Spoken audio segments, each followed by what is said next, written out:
Being a pro wrestler is a pretty unique gig.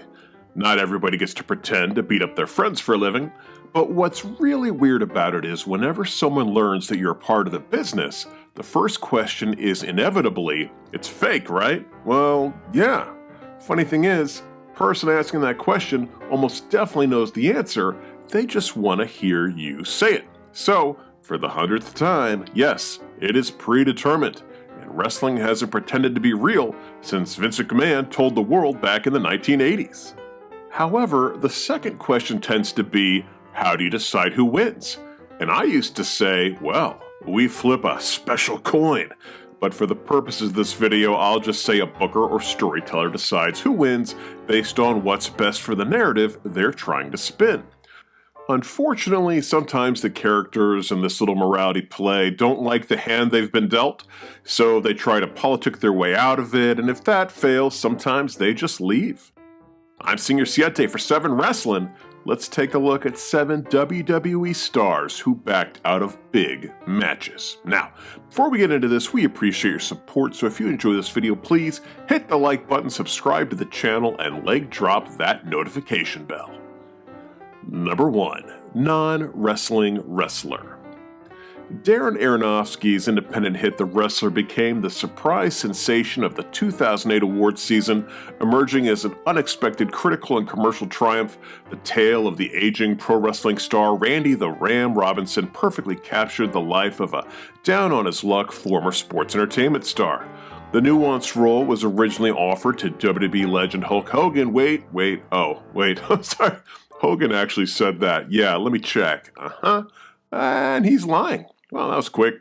Right there on Twitter. Shoots it down. Thank you, Darren. To truly embody a washed-up professional wrestler, Rourke dedicated 8 months to rigorous physical training under the guidance of former WWE wrestler Afa Anawahi. He trained extensively in the ring, learning real wrestling moves, taking bumps, executing holds. He also underwent an intense bodybuilding regimen, gaining 35 pounds of muscle by consuming 7 meals a day and committing to grueling workouts. Rourke's commitment extended to performing many of his own stunts, enduring real chair shots, barbed wire, staple guns. His sacrifices weren't just physical. He took a massive pay cut, earning only $100,000 for the role, believing it was his chance for a comeback.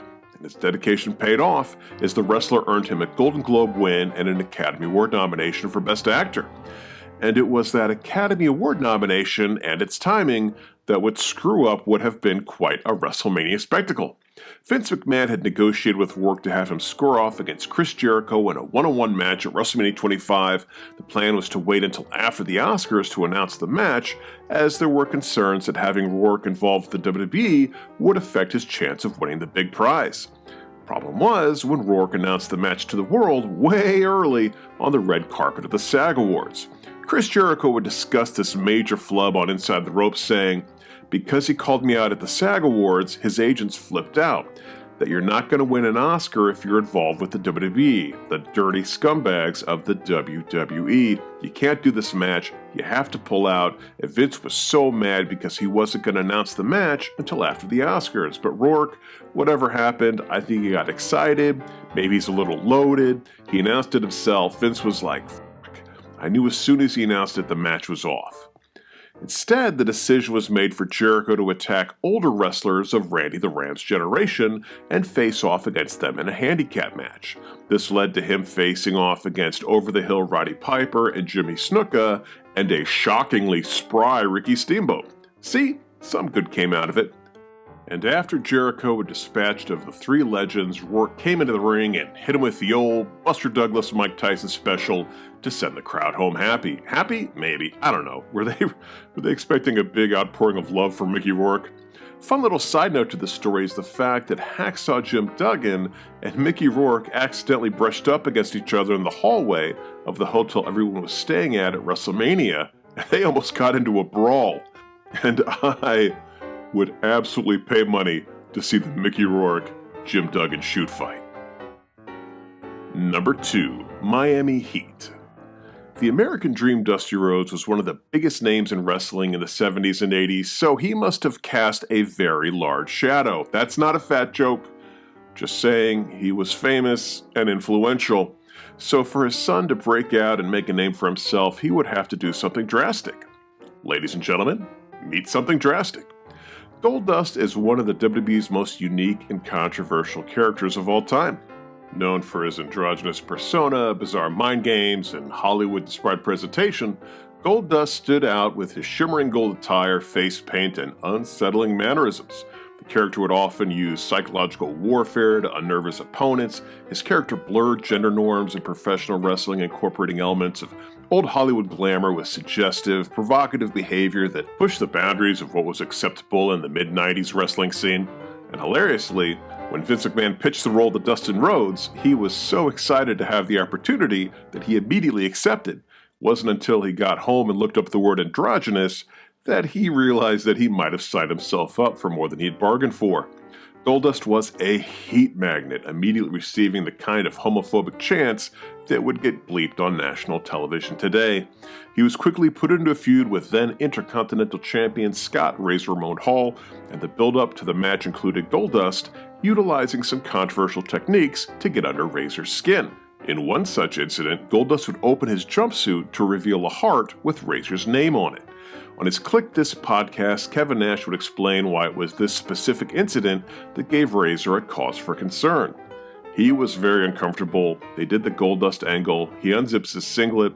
Goldust the character does, and there's a heart, and on the heart it says Razor. Scott's son Cody was like 5 years old when that angle played.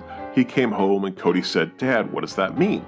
Scott, who wasn't a homophobe, told Vince, he goes, "If I have to go home and explain this to my kid," because you can't just say, "Oh, well, some men," you have to go into that whole, And so Scott just said, "I don't feel comfortable doing it." That's all it was. It wasn't that Scott was a homophobe. Scott just didn't want to teach his 5-year-old kid about homosexuality, where now it's a different world. Razor would go along with the angle long enough to drop the Intercontinental title to Dustin at that year's Royal Rumble. But when they were slated to square off yet again in a Miami Alley street fight at WrestleMania 12, that was apparently too much for the bad guy.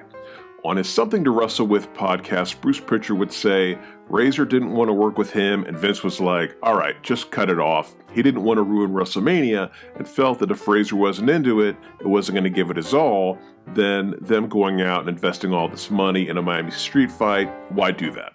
If he's not going to build it up the right way. Coincidentally, or actually maybe not coincidentally, Scott Hall would fail a drug test around this time and be removed from WrestleMania completely.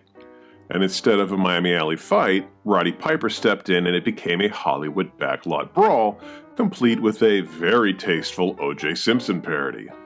Eesh. Number 3. Bye Bye Austin. Maybe the most famous instance of a wrestler backing out of a match took place on the June 10, 2002 episode of Monday Night Raw, where Steve Austin was slated to square off against the white-hot rookie known as Brock Lesnar. But to understand what set Austin off, we have to go way back further. The Texas Rattlesnake was very frustrated with his place in the company. He was coming off of a WrestleMania where not only had he been featured in one of the lower matches on the card, but he'd been asked to lose to the third highest ranking member of the New World Order, Scott Hall. Austin balked at this idea and would go on to defeat the former Razor Ramon cleanly with one of my personal favorite stunners of all time. And before we throw all of our sympathy Austin's way for his place on the card, know that he turned down a marquee match against Hulk Hogan, a match where The Rock would step in and he and the Hulkster would set the Sky Dome on fire, metaphorically. Actually, I guess Hogan and Austin could have made this list of big matches that were backed out of too. From there, Austin was mysteriously ineligible for the Raw SmackDown draft with a special clause in his contract allowing him to sign with whichever brand he wanted. Reportedly, this was a bit of fiction that was cooked up to keep from hurting his or The Rock's ego so that one wouldn't be picked over the other. He would rail against WWE Creative during an appearance on WWE program Bite This, saying, "Bottom line is, everything sucks. I'm not happy with the direction Stone Cold Steve Austin is going. I'm not happy with the direction the whole company is going. I think the writing has been pretty substandard. I'll go one better than that. It's been pretty piss poor." And when he learned that he was booked to lose to Brock Lesnar in a qualifying match for the 2002 King of the Ring tournament, Austin literally took the next plane back to Texas. To hear Austin tell the story, it wasn't a matter of losing to Brock Lesnar. Brock was a few months into his rookie campaign and was every bit living up to the moniker of the next big thing. Austin's concern is that they were leaving money on the table by giving away such a big match away for free on Monday Night Raw. In his book, The Stone Cold Truth, Austin would say, "His catching a quick win over me in a TV tournament-style situation with no backup, no advertisement, no storyline, that was just wrong. It wasted a situation where money could have been made. If there was a build-up and a reason to beat me, it would have been different. It would have meant something. I would have been willing to listen. I had no problem with putting him over, but I should have been the last person in line, not the first." And honestly, he isn't wrong about that. Austin versus Lesnar is a WrestleMania main event worthy bout, and who knows what Vince was thinking by giving away for free. Stone Cold would be gone from the WWE until early the following year. During this time, the WWE went to great lengths to tell their side of the story and paint Austin as the bad guy. When Austin and McMahon were finally able to mend fences, McMahon levied a $650,000 fine on the Texas Rattlesnake for abandoning the company. Fortunately for Austin, he was able to negotiate that down to a cool $250,000. This would be the last time Vince and Austin would ever disagree on booking ever. Number 4. Bye Bye Austin 2. Steve Austin would hang up his boots shortly after paying off that $250,000 fine. He'd do the honors for The Rock at WrestleMania 19, then go on to become a general manager of Raw or like a sheriff sometimes. I don't know. It was confusing. But there was always the hope that Steve would step back into the ring one more time. And believe me, McMahon did everything he could to lure him back into the ring. The popular belief was that Steve's body just wouldn't allow him to handle the rigors of a full match. But the truth was that Austin could still wrestle if he wanted to. He surprisingly showed this to be the case when he took a few bumps on an episode of the 2011 season of Tough Enough from trainee Luke Robinson. In an interview with Comcast, Steve Austin would say, "One of the kids was pretty mechanically inclined, so I got in there with him. And shoot, I guess that means I haven't been in the ring in 7 or 8 years, but I took a few bumps from him, gave him a few bumps. It was a lot of fun. I think if we do it again, I think I'll be even more active and get in the ring a lot more." Austin would finally return to the ring for the main event of WrestleMania 38, where he faced Kevin Owens on night 1. But before that, the closest Vince ever got Steve to an actual in-ring return was Taboo Tuesday 2005. And it was for the stupidest match possible. Now, we don't have the genius-promoting intellect of a Vincent Kennedy McMahon. I'm just a simple caveman. But given the talent that was on that show, you could have had a battle of the generations between Steve Austin and John Cena, or even Steve against Batista. Both dream matches. But no, the storyline was that Jim Ross had been fired by the McMahon family, and if Steve Austin wanted to help his buddy get his job back, he would have to wrestle Jonathan Coachman. You can just smell the money. Fans have been salivating for Austin versus Coachman for years. Not dumb enough for you? Well, how about this? The plan was for Steve Austin, WWE legend, Hall of Famer, a million championships, etc., to come out of retirement to face announcer Jonathan Coachman and lose. Needless to say, this did not work for Austin, brother, and he pulled out of the match. He'd be replaced by Batista, who would go on to defeat Coachman. Number 5. No Way. Ken Shamrock made a name for himself as one of the pioneers of mixed martial arts during his time in the UFC. Debuting at UFC 1 in 1993, Shamrock quickly established himself as a dominant force with his background in catch wrestling and submission grappling. He became the first UFC Superfight champion, a precursor to the modern heavyweight title. His aggressive fighting style, coupled with his reputation as the world's most dangerous man, helped bring legitimacy to the sport in the early days, and he remains to this day one of the most recognizable faces in UFC history. Transitioning to the WWE in 1997, Shamrock brought his real-life fighting credentials into professional wrestling, adding an aura of legitimacy to his character. His intense, no-nonsense persona made him a natural fit for the WWE's Attitude Era, where he quickly became a fan favorite. It also didn't hurt that his first official in-ring action was chucking Bret Hart like a ragdoll at WrestleMania 13. Hart backed off in his first act as a newly minted heel, and honestly, can't say we blame him. Shamrock would enjoy quite a bit of success during his time with the WWE, capturing the Intercontinental title, the Tag Team Championship, and winning the 1998 King of the Ring tournament. At one point, McMahon wanted to have the world's most dangerous man, Ken Shamrock, square off against the ninth wonder of the world, Chyna. Now, facing off against Chyna wouldn't have been that odd for a male wrestler at this time. She had matches with a wide variety of names like Val Venus, Road Dogg Jesse James, Jeff Jarrett, but Shamrock absolutely refused. In an interview with Chris Van Vliet, Shamrock would say, "My own personal thing was I just didn't want to get in the ring with Chyna. I taught my children at a young age, and they were at the time 8, 7, and 5, young kids going to school. One of the things that I drilled into their head is that you respect women and that you don't lay hands on them.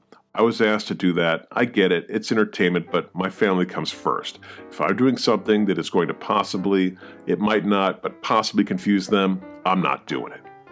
Shamrock would go on to list his rejecting the Chyna feud as one of his main reasons for leaving the company.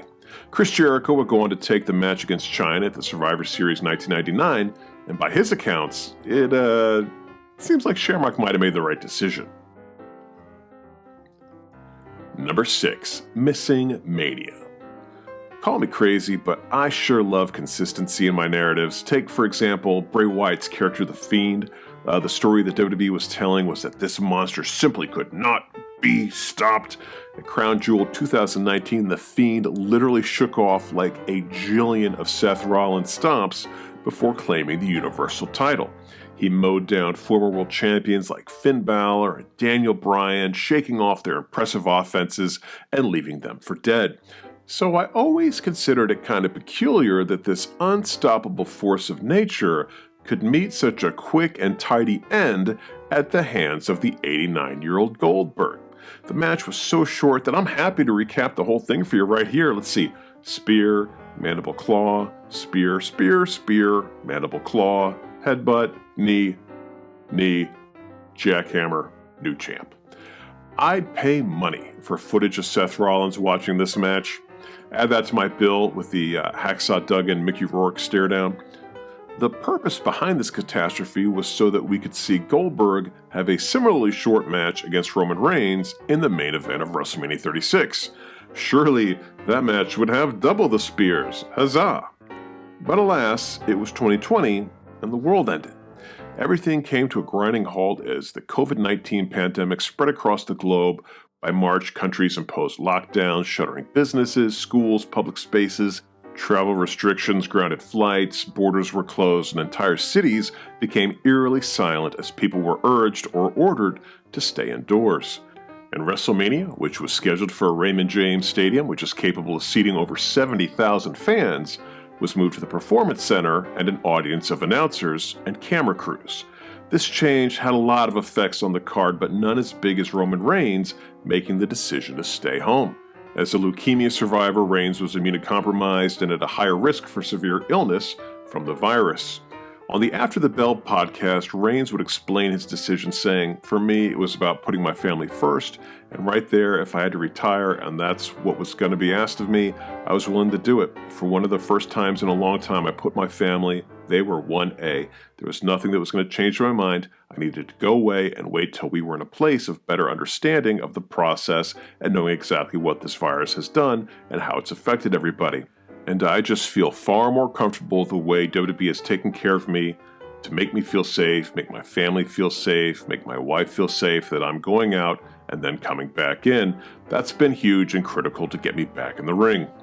Roman would be replaced by Braun Strowman, who would defeat Goldberg in a quick, terrible match. So, they ruined The Fiend, their new merchandise-moving monster, for absolutely nothing. Number 7. Missing Mania 2. We all love the new CM Punk, right? He's had white-hot feuds with people like Seth Rollins and Drew McIntyre, really bringing out the best in them. He basically lives at NXT, being besties with all the new young up-and-comers. And since he's been back and on his best behavior for over a year, it's easy to forget the poop storm that led to him exiting the company in the first place. CM Punk left WWE in 2014 due to a combination of burnout, creative frustrations, and health concerns. He had been dealing with multiple injuries, including a staph infection that WWE doctors allegedly misdiagnosed, leading to severe exhaustion. Despite being one of the WWE's top stars, Punk felt undervalued and believed he deserved to main event WrestleMania 29, but the company prioritized part-time stars like The Rock and Batista instead. His frustrations with WWE creative, along with disagreements with Vince McMahon and Triple H, further fueled his decision to walk out after the Royal Rumble on January 27, 2014. What's interesting about Punk leaving is that it was the first domino in a chain reaction that probably saved WrestleMania 30. Punk was scheduled to square off against Triple H while Randy Orton would defend the unified title against Royal Rumble winner Batista. Meanwhile, way down on the undercard, white-hot good guy Daniel Bryan was going to face Sheamus. Punk was adamant that facing Triple H didn't do anything for him, and he admitted to still holding a grudge because when Punk was being elevated to the top tier after his pipe bomb promo in the summer of 2011, Triple H came out of semi-retirement, beat Punk at Night of Champions, then returned to semi-retirement. It was not a good look. And with Punk now gone and Batista getting booed out of the building at the Rumble because the fans desperately wanted to see Daniel Bryan win the big one, the WWE realized that they were absolutely blowing it. So, the decision was made that Daniel Bryan could participate in the main event against Batista and Randy Orton if he could defeat Triple H in a solo match earlier in the evening. And because the WWE must have recently watched Wayne's World, they decided to give the fans the mega happy ending with Bryan wrecking Triple H in an awesome match, and then making Batista tap out in the main event to claim the unified title. Well, there's our list. Did we forget any other stars who backed out of big matches? If so, please leave them in the comments section below. Also, if you enjoyed this video, please hit the like button, subscribe to the channel, and go to sleep that notification bell. Till next time, I'm Senior Siete for 7 Wrestling saying bye-bye.